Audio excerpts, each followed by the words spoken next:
சித்ராவிற்கு எப்போதும் போல காலை 5 மணிக்கே முழிப்பு வந்துவிட்டது. மெல்ல கண்ணை திறந்து சுற்றும் முற்றும் பார்த்தவளுக்கு சோஃபாவில் தன் கால்களை முழுவதும் நீட்ட முடியாமல் குறுக்கிக் கொண்டு படுத்து கொண்டிருந்த ராகுல் தெரிந்தான். மெல்ல எழுந்து அவன் அருகில் சென்று நின்றாள்.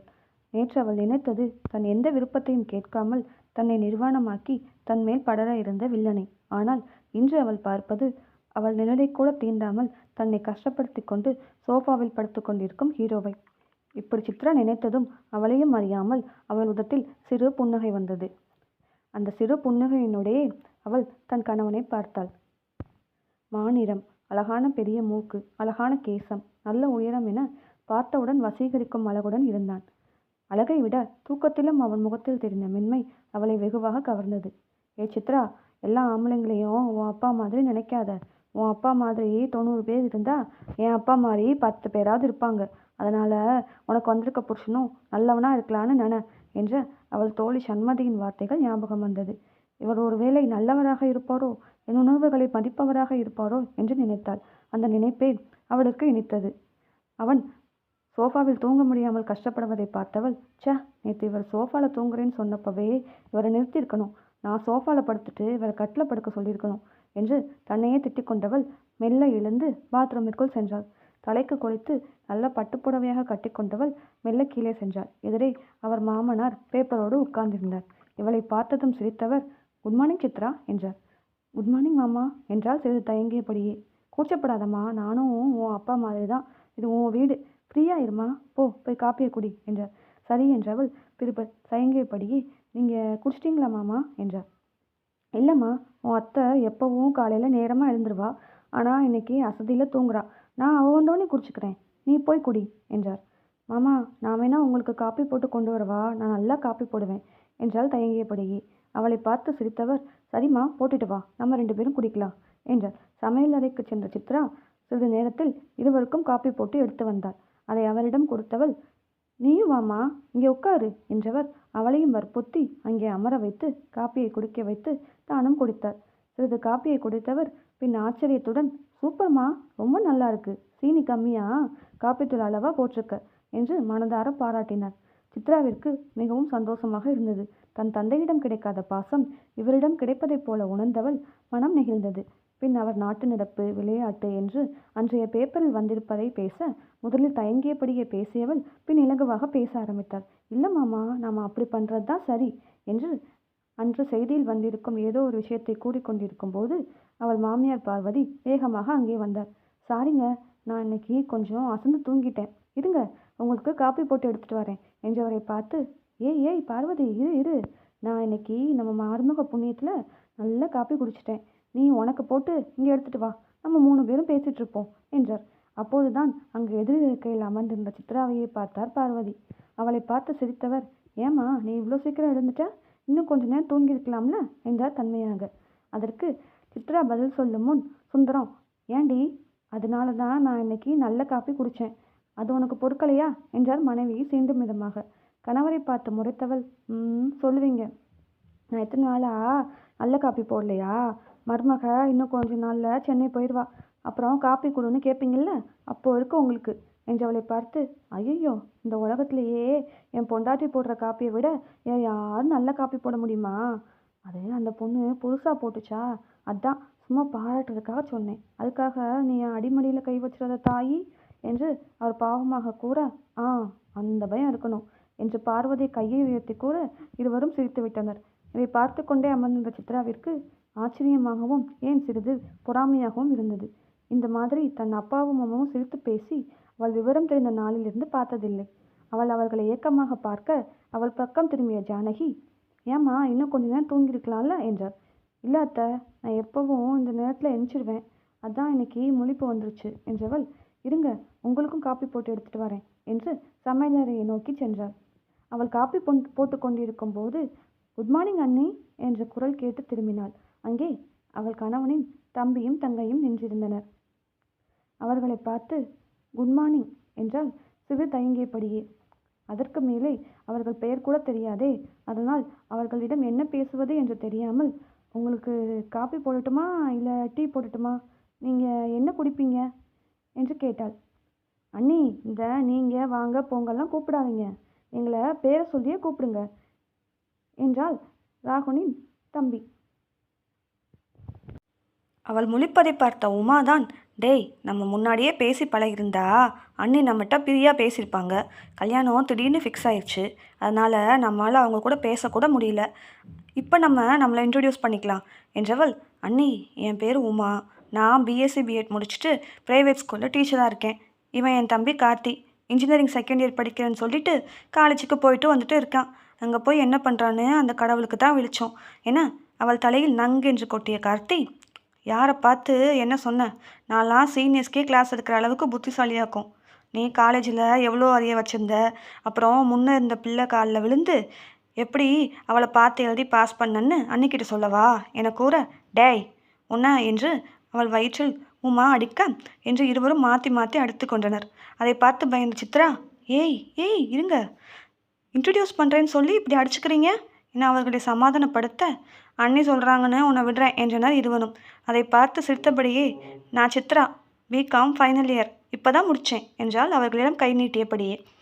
அதை ஒரே நேரத்தில் பற்றி குலுக்கிய இருவரும், வெல்கம் டு அவர் ஃபேமிலி அண்ணி என்றனர்.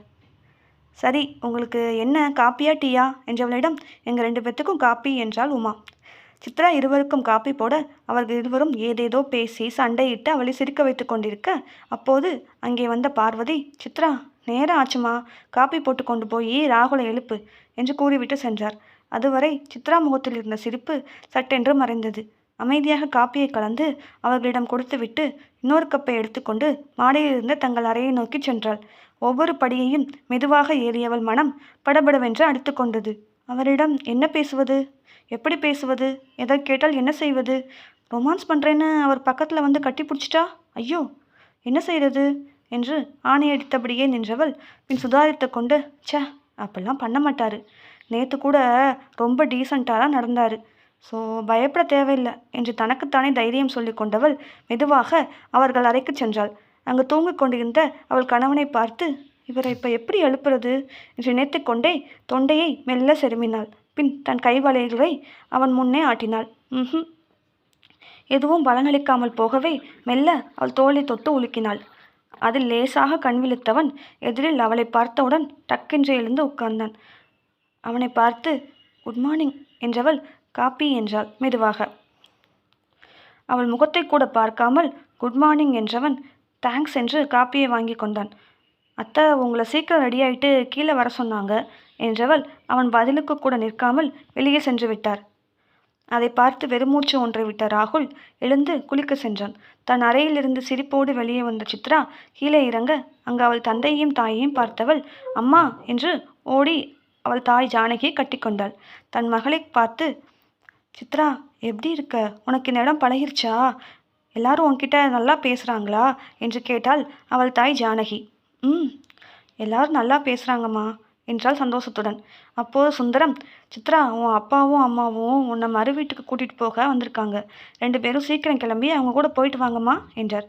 சரி என்று தலையாட்டியவள் அம்மாவின் கையை இறுக்கமாக பிடித்து கொண்டாள். பார்வதி அவர்களை பார்த்து, சாப்பிட்டு போங்கண்ணே என்றார். இல்லைம்மா, வீட்டிலையே மாப்பிள்ளைக்கும் பொண்ணுக்கும் தடபுடலாக சாப்பாடு ரெடி பண்ணி வச்சுட்டு தான் வந்திருக்கோம், அதனால் அங்கே போய் சாப்பிட்டுக்கிறோம் என்று ராமச்சந்திரன் கூற, சரிண்ணே காப்பியாவது குடிச்சிட்டு போங்க என்று இருவருக்கும் காப்பியை கொண்டு வந்து கொடுத்தாள். ராமச்சந்திரன் சுந்தரத்திடம் பேசிக்கொண்டிருக்க சித்ரா தாய் ஜானகியின் கையை பிடித்து கொண்டு அமர்ந்து விட்டாள். சிறிது நேரத்தில் ராகுலும் மாடியிலிருந்து கீழே இறங்கி வர அங்கு தன் அத்தையையும் மாமாவையும் பார்த்தவன், வாங்க என்றான் சிறிது சிரிப்புடன். அவனை பார்த்து சுந்தரம், தம்பி உங்கள் 2 பேரையும் மறு வீட்டுக்கு அழைச்சிட்டு போகத்தான் சித்ராவோட அப்பாவும் அம்மாவும் வந்திருக்காங்க, 2 பேரும் கிளம்பி அவங்க கூட போயிட்டு வாங்க என்றார். அதற்கு சரி என்று தலையாட்டியவன் அவர்கள் கூட செல்ல தயாரானான். சிறிது நேரத்தில் சித்ராவும் ராகுலும் சித்ராவின் சொந்த ஊருக்கு காரில் சென்று கொண்டிருந்தனர். காரில் யாரும் எதுவும் பேசிக்கொள்ளவில்லை. சித்ரா தன் தாயின் கையை பிடித்து அவரின் தோளில் சாய்ந்து உட்கார்ந்திருந்தாள். ராகுல் ஜன்னல் வழியாக வெளியில் பார்த்து கொண்டிருந்தான். அவள் மனம் பழைய நினைவுகளுக்கு சென்றது. ராகுல் பிஎஸ்சி முடித்துவிட்டு எம்சிஏ ஃபைனல் இயர் அதே கல்லூரியில் படித்து கொண்டிருந்தான். அப்போதுதான் பிஎஸ்சி கம்ப்யூட்டர் சயின்ஸ் 2ஆம் ஆண்டு படித்து கொண்டிருந்த பிரியா அவனுக்கு அறிமுகமானாள். அவளாகவே வந்து ராகுலிடம் பேசினாள். சீனியர், எனக்கு இந்த கோடிங் அவ்வளவா புரியல, சொல்லிக் கொடுங்களேன், இந்த ப்ராஜெக்ட் தான் பண்ணுறோம், கொஞ்சம் எங்களுக்கு ஹெல்ப் பண்ணுங்களேன் என்று ஏதாவது பேசிக்கொண்டே இருப்பாள். ராகுலிற்கு பிரியாவிடம் ஆரம்பத்தில் எந்த ஈடுபாடும் இல்லை. அவள் கேட்கும் சந்தேகங்களுக்கு மட்டும் பதில் சொல்லிக்கொண்டு இருந்தான். இப்படி இருக்க கேம்பஸ் இன்டர்வியூவில் நல்ல சேலரி பேக்கேஜில் தேர்வாகியிருந்தான் ராகுல். அவன் காலேஜ் முடிந்து செல்ல வேண்டிய கடைசி நாள் வந்தபோது பிரியாவை வந்து அவனிடம் காதலை சொன்னாள். ஆரம்பத்தில், இல்லை பிரியா, எனக்கு உன் மேலே அந்த மாதிரி எந்த நினைப்பும் இல்லை, சாரி என்று மறுத்துவிட்டான். ஆனால் 2 நாள் கழித்து பிரியா நிறைய தூக்க மாத்திரை சாப்பிட்டு தற்கொலைக்கு முயற்சி செய்து கூட இருந்தவர்கள் காப்பாற்றி ஆஸ்பத்திரியில் சேர்த்திருக்கின்றனர் என்பதை அறிந்து பதறி அடித்துக்கொண்டு அங்கு சென்றான்.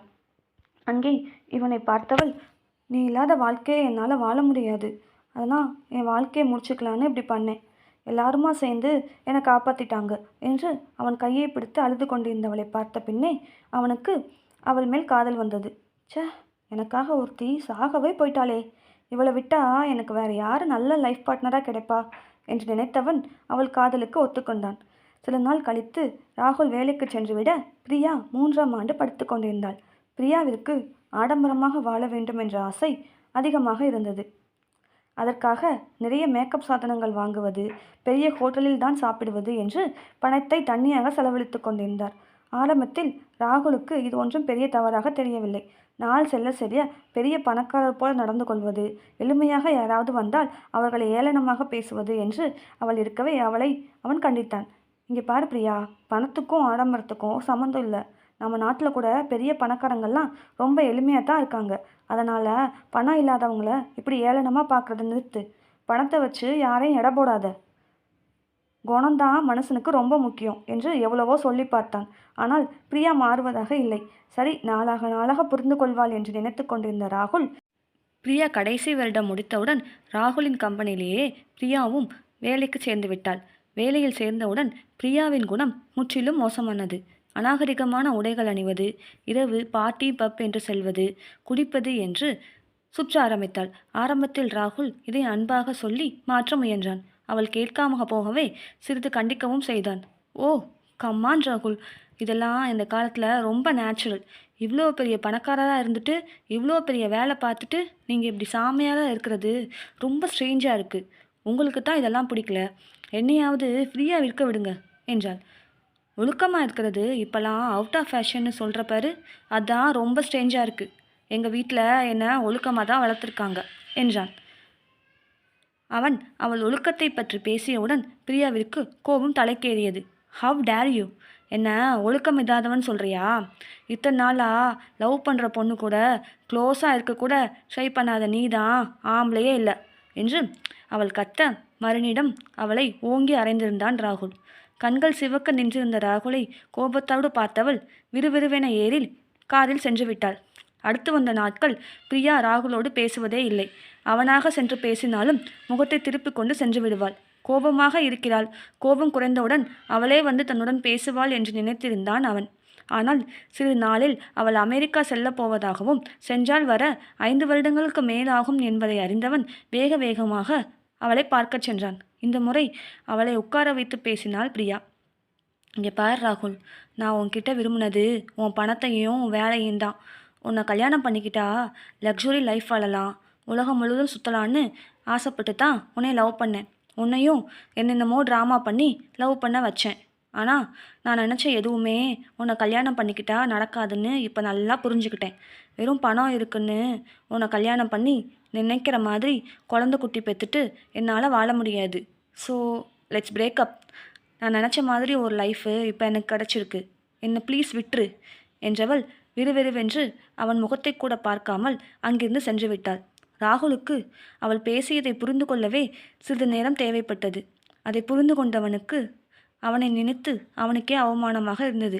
ச்சே, எப்படியெல்லாம் ஒருத்தி பணத்துக்காக என்னை காதலுக்காக சொல்லி ஏமாற்றிருக்கா. அதை புரியாமல் அவளை உயிருக்குயிராக நேசிச்சு, ச்சே நான் எவ்வளோ பெரிய முட்டாள் என்று தன் மீதே கோபம் கொண்டவன் பின் பிரியா இருந்த திசைப்பக்கம் கூட செல்லவில்லை. அவளும் விட்டது தொல்லை என்று சந்தோஷமாக அமெரிக்கா கிளம்பி சென்று விட்டாள். என்னதான் பிரியா ராகுலுக்கு செய்தது அப்பட்டமான துரோகம் என்றாலும் அவன் அவள் மீது உண்மையான அன்பு வைத்திருந்ததால் அவளை மறக்க முடியவில்லை. அவனுடைய நண்பர்களும் அவன் பங்குக்கு அவனை மாற்ற எவ்வளவோ முயன்றனர். ஒன்றும் வேலைக்காகவில்லை. அவள் நினைவுகளை மறக்க இரவு பகல் என்று வேலையில் ஈடுபட ஆரம்பித்தான் அவன். தூங்கும் நேரம் தவிர்த்து மற்ற எல்லா நேரமும் வேலை ஏலை என்று தன் வேலை மட்டுமில்லாமல் மற்றவர் வேலையையும் இழுத்து போட்டு கொண்டு செய்தான். வீட்டில் இருந்தவர்களும் அவனின் இந்த மாற்றத்தை கவனித்தனர்.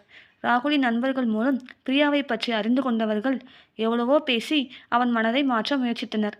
இங்கே பாருண்ணா, இந்த மாதிரி ஒரு பொண்ணை நீ கல்யாணம் பண்ணியிருந்தாதான் வாழ்க்கை பூரா கஷ்டப்பட்டிருக்கணும். இப்போ அந்த கடவுள் புண்ணியத்தில் நீ தப்பிச்சிட்டு நினச்சிக்கோ என்று எவ்வளவோ சொல்லி பார்த்தனர். குடும்பத்துடன் ராகுலை கூட்டிக் கொண்டு வெளியூர்களுக்கு சென்று வந்தனர். எதுவும் எடுபடாமல் போய் அவன் வீட்டிற்கு இருக்கும் நேரம்தான் குறைந்தது.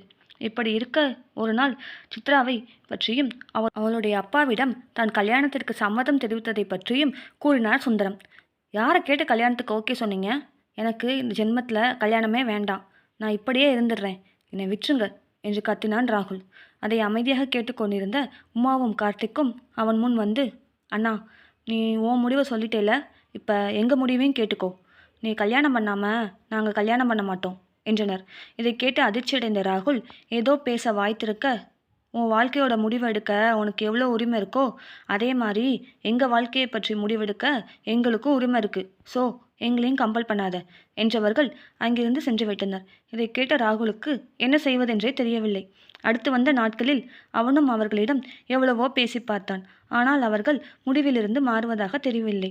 கடைசியாய் ராகுல் தான் அவன் முடிவிலிருந்து இறங்கி வர வேண்டியதாயிற்று. அவர்கள் விருப்பப்படி கல்யாணத்திற்கு சம்மதித்தான்.